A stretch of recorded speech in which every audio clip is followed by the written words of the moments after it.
નંદ નંદ વ્રજજન આનંદ ઘન પરમાત્મા શ્રી રાધારમણના શ્રી ચરણોમાં પ્રણામ. જેની ગોદમાં બેઠા છીએ, જેના ખોળે બેઠા છીએ, એ પરમપિતા ભગવાન દેવાદિદેવ આશુતોષ નીલકંઠ પરબ્રહ્મ પરમપિતા ધારેશ્વર મહાદેવજીના શ્રી ચરણોમાં પ્રણામ. પૂજ્યપાદ કાનપુરી બાપુ કે જેનું નામ સ્મરણ કરો તો પણ આ મનખો પવિત્ર થાય, એ બાપુની દિવ્ય ચેતનાને પ્રણામ. અહીંયા મા જગદંબાનું સાનિધ્ય છે, એ માના ખોળે પ્રણામ. અહીંની દ્રશ્ય અને અદ્રશ્ય વિદ્યમાન તમામ દિવ્ય ચેતનાઓને પ્રણામ. સંતોના ચરણોમાં પ્રણામ. પૂજ્ય બ્રહ્મદેવો, સંગીત ઉપાસકો અને આપ સૌ વડીલો, બહેનો, માતાઓ, આપના હૃદય કમળમાં વિરાજમાન પરમ તત્વ પરમપિતા પરમાત્માને જય શ્રી કૃષ્ણ, જય સિયારામ, જય ધારેશ્વર. બોલો જય ધારેશ્વર. ઓમ હરયે નમઃ.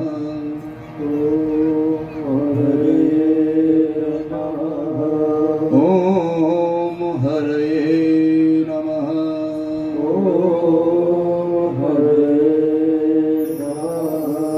ઓમ હરયે નમઃ.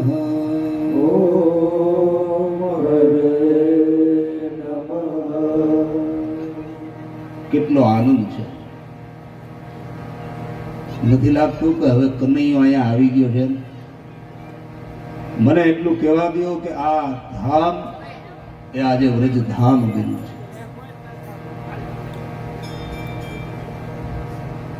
બસ આ મારા હાલતા ચાલતા જેટલા ભગવાન છે ને એને વિનંતી કરું કે આ હાલતા ચાલતા ભગવાનને બેસાડી દો હવે ઘડીક વાર શાંતિથી.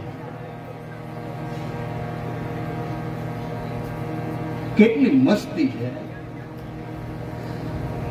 જ્યારે શિવ કૃપા કરે ને ત્યારે આનંદ હોય. મેં વાત કરીને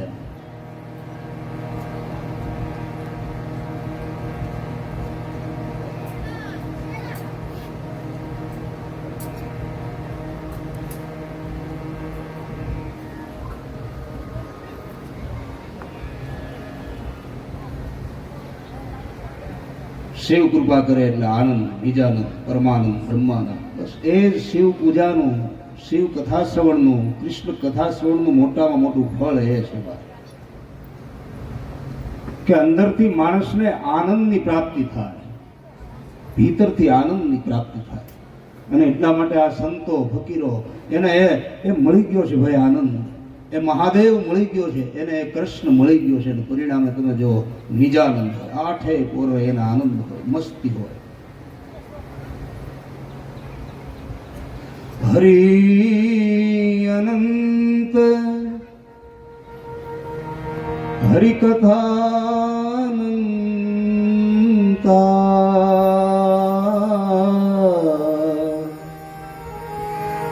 હરિ અનંત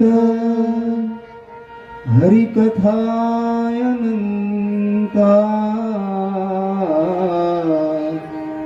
કહી સુનહી બહુ વિધિ સબ સંતા, કહી સુનહી બહુ વિધિ સબ સંતા. જે અનંત છે, જે વિરાટ છે, જે અત્ર તત્ર અને સર્વત્ર છે, જે સદા છે, જે સર્વદા છે. આવો એક પરમાત્માની કથાનું ગાન કરતા આજે ભાગવતમાં આપણને ભાગવતકાર મહાભારતની યાત્રા કરાવે છે.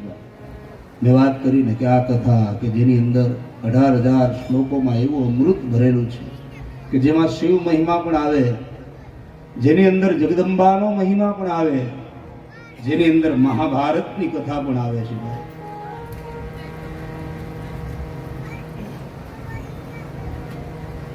આમ તો કહેવાય છે કે બાળપણની અંદર મહાભારત સાંભળવું જોઈએ. યુવાનીમાં રામકથાને શ્રવણ કરવી જોઈએ ભાઈ. આ દેશનો યુવાન કેવો હોવો જોઈએ, એની મર્યાદા, એની ધીરતા, એની ગંભીરતા, એનો ત્યાગ એ ભગવાન રાઘવેન્દ્ર સરકારમાંથી આપણને મળે છે. મહાદેવ દાદા. અને મને કહેવા દો કે જેણે જીવન યાત્રાને સુધારવી છે, જેણે જીવન યાત્રાને સુધારવી છે, એને ભાગવત સાંભળવું જોઈએ.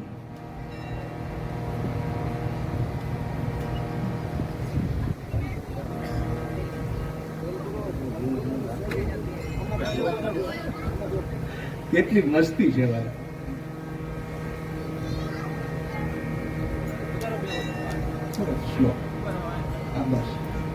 વાહ, સરસ.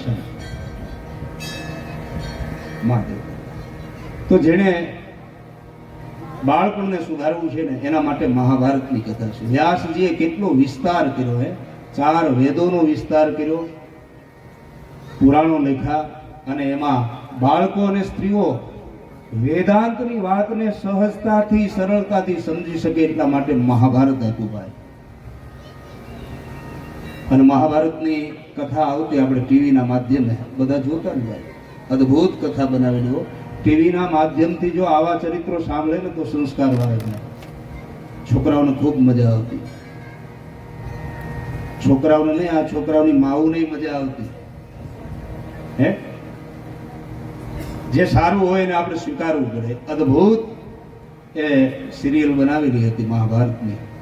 એક એક પાત્ર તમે જોઈ લો. તમે યુધિષ્ઠિરને જોવો એટલે તમને એમાં ધર્મરાજના દર્શન થાય. તમે ભીષ્મને જોવો એટલે પિતામાં આમ હાંજા ગગડાવતા ભીષ્મ બેઠા હોય ને ભીષ્મનો જ અનુભવ થાય તમને.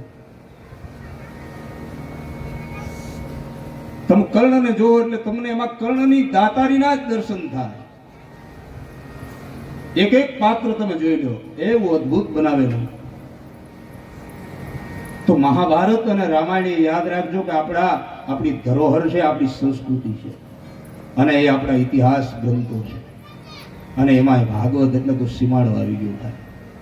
અને આ શાસ્ત્રો ભારતના સીમાડા પાર થઈને છે વિદેશની ધરતી સુધી પહોંચ્યા, અને અનેકના જીવન છે એને પુનિત કર્યા છે, એને પાવન કર્યા, એને પવિત્ર કર્યા છે.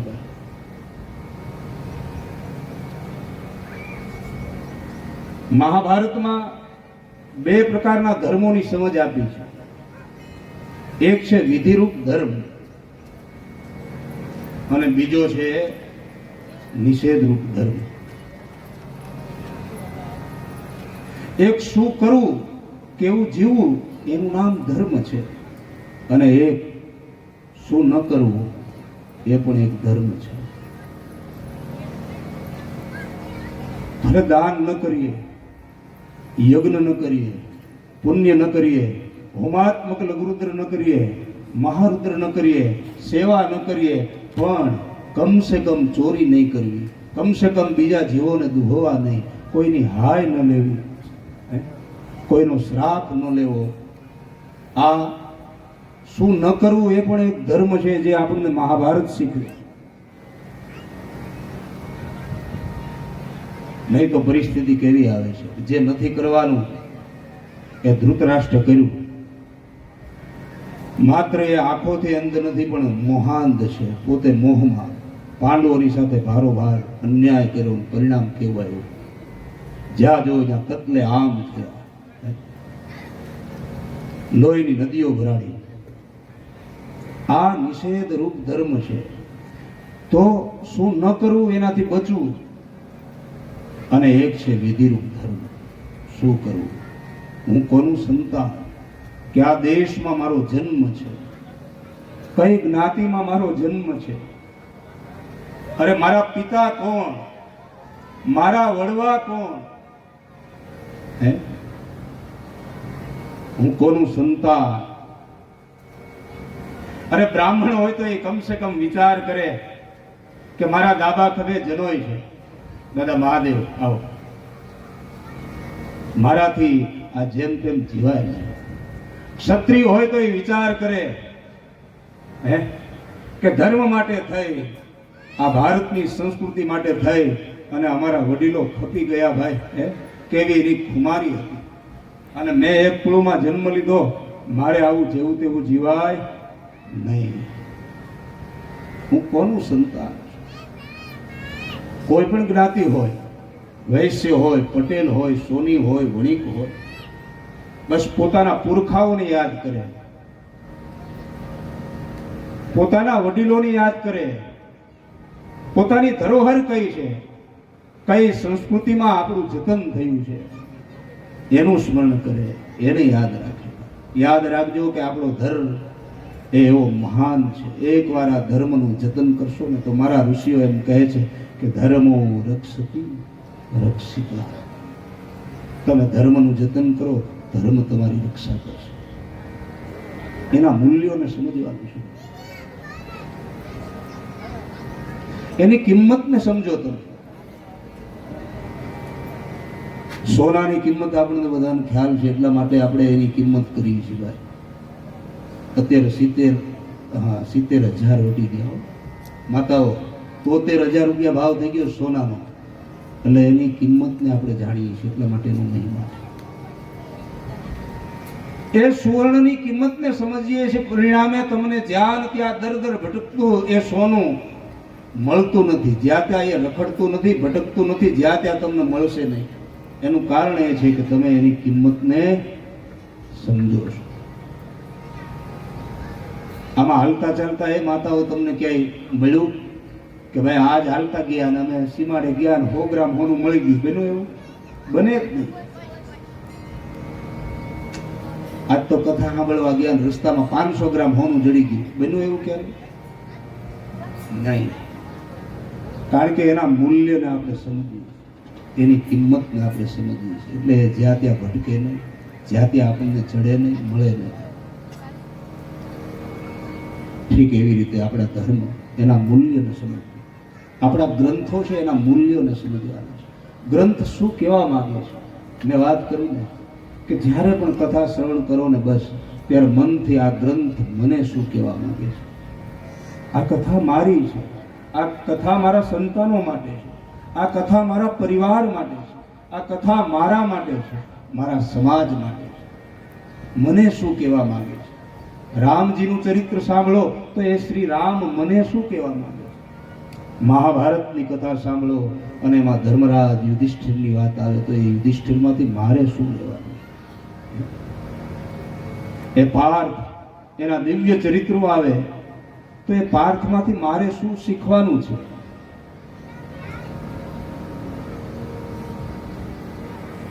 આ મારા અને તમારા જીવન માટેની કથા છે. કથાના ચરિત્રોને આપણે વાગોળવાના છે, કથાને આપણે હૃદયસ્થ કરવાની છે. મેં વાત કરી કે ગુણ અને દોષથી ભરેલી સૃષ્ટિ, એમાં ગુણોને ગ્રહણ કરવાના છે કથા. જો આ કથાની અંદર અસુરોની વાત આવે અને દેવોની વાત આવે, સંતની પણ વાત આવે અને શેતાનની પણ વાત આવે, સુરી વાત આવે અને અસુરી વાત પણ આવે, તો એ કથામાંથી જે અદ્ભુત ચરિત્રો છે કે જેના જીવનમાંથી આપણને કંઈક મળે એમ છે, એ સ્વીકારીને આપણે કઈ હરોળમાં છીએ એ આપણા જીવનને તપાસવાનું છે કે હું ક્યાં લેવલનો છું. આપણે એમ કહીએ છીએ, શાસ્ત્રો પુકારીને કરે છે મને ભગવાને અનંત જન્મની આ કમાઈ હશે કે માનવ બનાવીને મોટી. આપણે ગાઈએ છીએ, યુગોથી ગાઈએ છીએ. રામાયણમાં તુલસી પણ ગાય છે, એ જ ચોપાઈ. બડે ભાગ માનુષ તન પાવા, બડે ભાગ્ય માનુષ તન પાવા, સુર દુર્લભ સબ ગ્રંથ હિ ગાવા, સુરદુર્લભ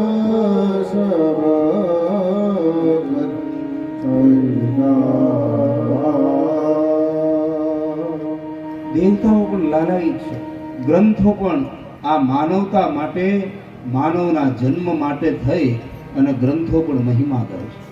તો જે મહિમા શાસ્ત્રમાં બતાવ્યો છે એ પ્રમાણે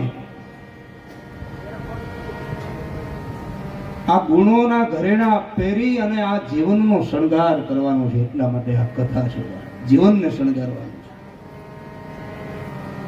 શરીરને ખૂબ શણગાર્યું હોય, પ્રસંગ હોય એટલે બહેનો બ્યુટી પાર્લરમાં જાય છે, જાજો કાંઈ વાંધો નહીં.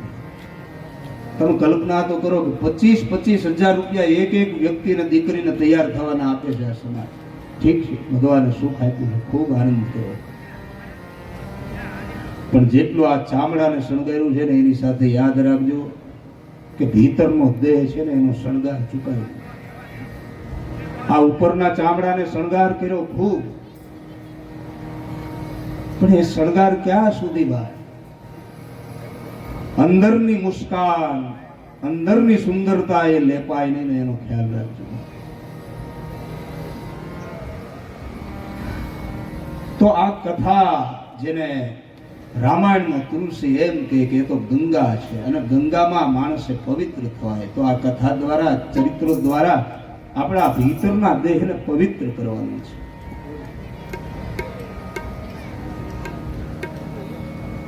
શિવ પણ જ્યારે આ રામચરિત માનસનું ગાન કરે ને ત્યારે આ કથાને ગંગાની ઉપમાને આપેલી છે. પૂછે ઓ રઘુપતિ આહા કથા પ્રસંગા, પૂછે ઓ રઘુપતિ કથા પ્રસંગા, સકલ લોક જગ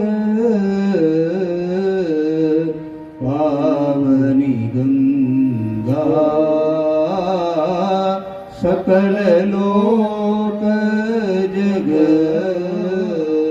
પાવની ગંગા. આજે ધારેશ્વર દાદાએ કૃપા કરી છે અને માં ભાગીરથી આપણા ચિત્તલ ધામ સુધી આવી છે. મારા વાલા, આમાં સ્નાન કરી લેજો. આ કથાએ અનેકના જીવનને પુનિત કર્યા છે, પવિત્ર કર્યા છે. આમાં મહાભારતનો પ્રસંગ આવે તમે સાંભળો કે માં કુંતા ભગવાનના ચરણોમાં શરણાગતિ રહી. કથાને તમે સાંભળો ને એ દ્રૌપદી દયાનો સાગર, કરુણાની મૂર્તિ, એ દયાવંત દયા સાગરને હૃદયસ્થ કરી લે. તમે સાંભળો કે અર્જુન બસ એના માટે એક જ પાત્ર, ભગવાન જે કે એમ જ કરવું, ભગવાન જેમ રાખે એમ રહેવું. આના ચરિત્રોમાંથી આપણે એ લેવાનું છે. અને એ જ જગ્યાએ વાત આવે કે એ ધૃતરાષ્ટ્ર અને એ કૌરવો એક ગાદી માટે થઈને ભીષણ યુદ્ધ કર્યું, કતલે આમ થયા, સામસામા મોત થયા, ખૂનની અને લોહીની સરિતાઓ, નદીઓ ભરાણી. એ ભીમ કે જેને મારવા માટેના કેટલા પ્રયાસ કર્યા, કે લાડુની અંદર ઝેર નાખી મરાવવાના પ્રયાસો કર્યા. તમે કલ્પના તો કરો. અને હવે સમજવા જેવી વાત છે કે એ પાંડવો 12 વર્ષ સુધી વનવાસ આપ્યો, ગુપ્તવાસ 13મું વર્ષ, પણ છતાં એ પાંડવો, મહાભારતની કથામાંથી લેવાનું છે કે જ્યારે યુદ્ધ સમાપ્ત થયું, પાંડવોનો વિજય થયો, અને પછી મજાની વાત એ છે કે એ ભીમ કે જેને લાડુની અંદર ઝેર અપાવીને મારવાના પ્રયાસ કર્યા, છતાં એના એ ભીમ ધૃતરાષ્ટ્રની સેવા કરે છે, યુધિષ્ઠિરના કહેવાય. એના એ જ પાંડવો સવારે ઉઠે, એ રાજગાદી ઉપર યુધિષ્ઠિર ત્યારે જ જાય કે પહેલા ધૃતરાષ્ટ્ર અને માં ગાંધારીને વંદન કરે ને પછી માં કુંતાને વંદન કરે.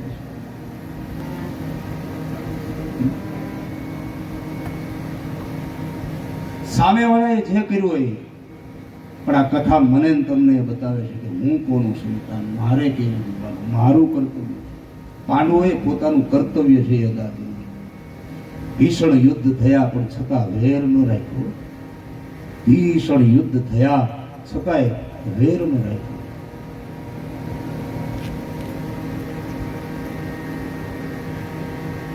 તો આ કથા ગંગા વહેતી વહેતી ધારેશ્વર દાદાની કૃપાએ કરી અને અહીંયા આવી છે. એમાં હે મારા વાલા, સ્નાન કરી પાન કરી અને આપણે આપણા જીવનને આપણે કઈ હરોળમાં છીએ, આપણું લેવલ શું છે, આપણી ખાનદાની કયા કુળમાં આપણે જન્મ લીધો છે ને આપણે કેવું જીવવાનું છે, શાસ્ત્રકાર એ બતાવે છે. બુરાઈઓને અંદરથી ખેંચી ખેંચી ખેંચી અને બુરાઈઓને હોમી દેવાની છે. बुरा देखन में चला है बुरा न मिलिया कोई, दिल खोजो अपना तो बुरा नहीं. અંદરની જે બુરાઈઓ છે ને એને હોમી દેવાની છે. માટે રામની રીત, એ રામ અને કૃષ્ણ એની રીત આપણા જીવનમાં ઉતારવાની છે, આપણા અંદર ઉતારવાની છે.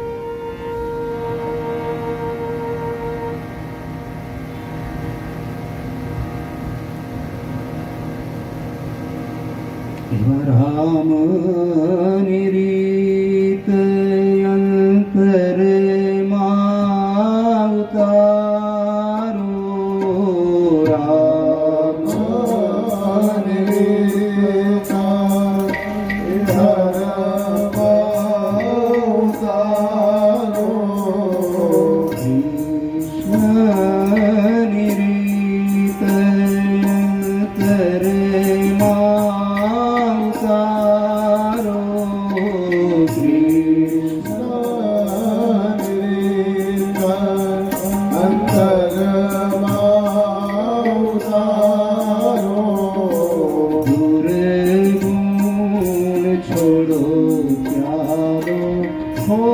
ખોટા વિચારો,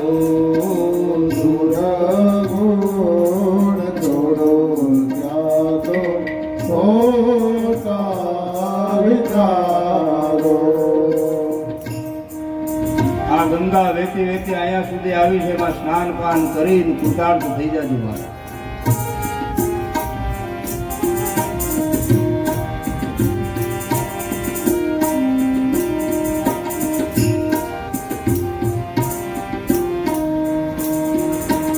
આવો ભાઈઓ આવો બહેનો, કથા ગંગાના આવો, વૈષ્ણવ થવા માટે લેવા દે બોલાવો.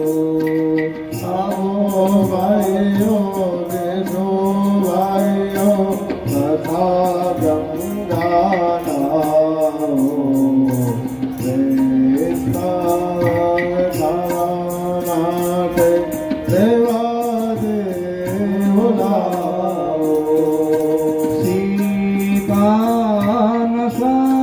સ્વામીનું સ્મરણ કરતા, સ્વામીનું સ્મરણ કરતા, રાધાન સ્વામીનું સ્મરણ કરતા,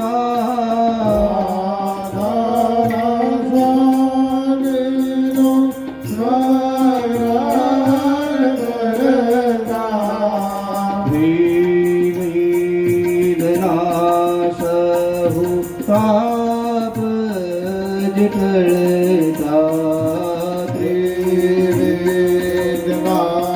સૌ તાપ જટળતા. આવો ભાઈઓ આવો બહેનો, કથા ગંગા આવો, વૈષ્ણવ થવા માટે લેવા દે બોલાવો.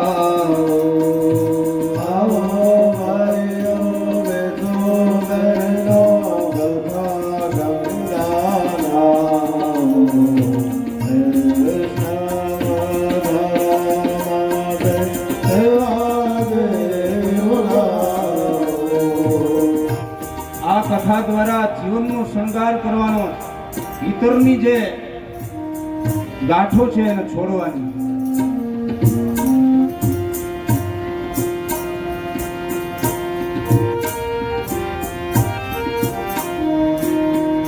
જગને સુધારવાનું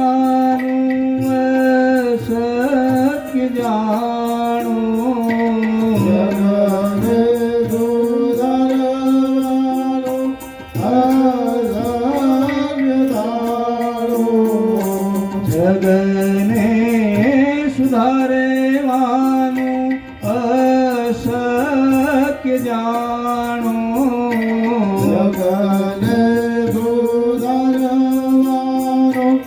અશક્ય જાણું, વિશાળ આ વિશ્વમાં જળ સંગીગારો, વિશાળિયા જાવા જળ સંગીગાઓ, હરિ